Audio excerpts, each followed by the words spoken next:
vamos descobrindo ao longo da mensagem que Abraão não se chamava Abraão, inicialmente ele era Abrão, e Deus o chamou para ser Abraão, o pai de muitas nações.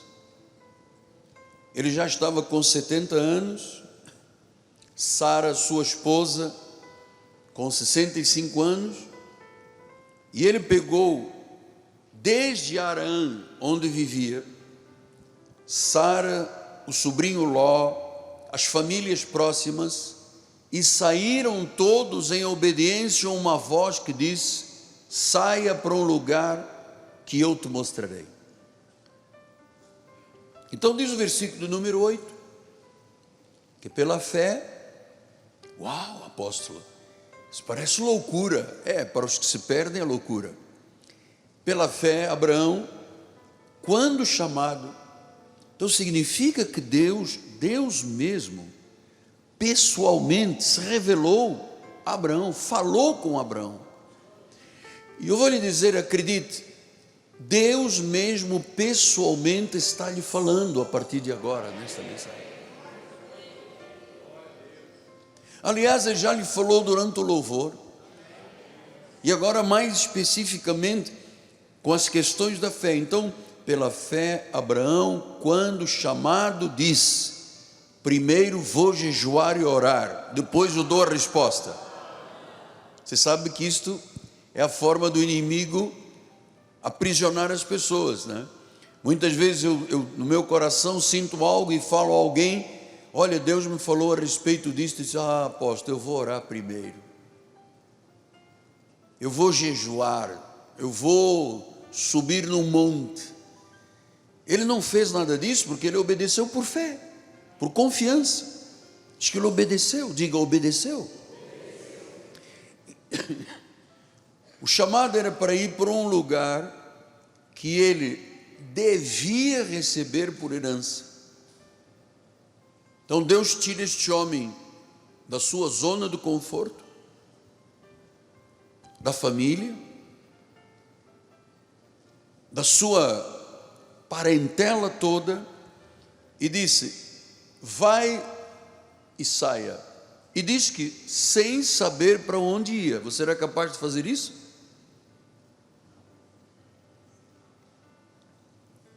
Então, ele teve fé, ele não discutiu com Deus, ele não questionou a Deus.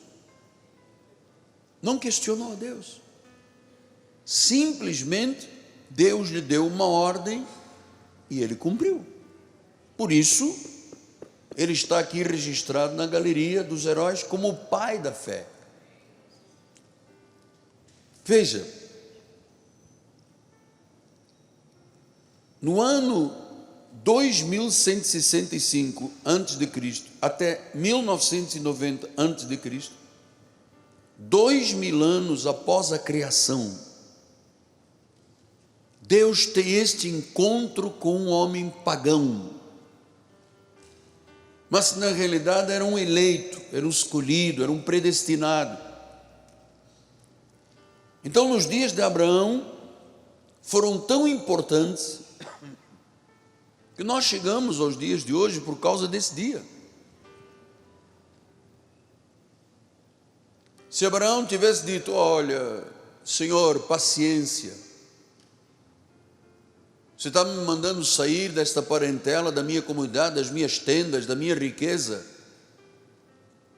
não me dizes sequer para onde eu vou, não me dás um mapa, não me dás um GPS, não assinas a minha carteira de trabalho, não fazes seguro de vida para mim, eu vou com a minha patroa para um lugar que eu não sei para onde vou. Ele não questionou Deus. Mas isso é muito importante eu lhe passar esta ideia, porque foi através de Abraão, nos seus dias, os dias de Abraão, que começa uma nova era na história humana. E eu vou lhe dizer por quê.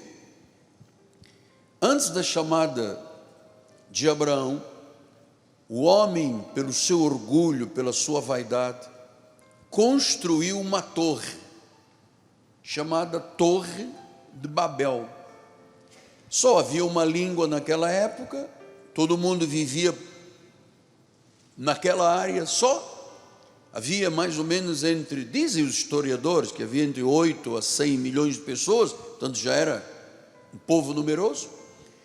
Construíram uma torre porque eles queriam chegar ao céu, por orgulho e vaidade. Então Deus dá uma ordem, destrói a torre de Babel, espalha aqueles milhões de pessoas pela terra, e ali andava um povo sem rumo, perdido, e era preciso então vir a notícia de esperança. Deus tinha um plano eterno, Ele multiplicou as línguas, espalhou o povo, e Ele tinha um plano eterno para o homem. E este plano foi revelado através de Abraão. Abraão tornou-se o pai do povo de Israel. Israel se torna o lugar da revelação divina. Israel se torna o lugar da revelação divina. Os filhos de Abraão, que nós somos filhos de Abraão, herdeiros com o crente Abraão, co-herdeiros com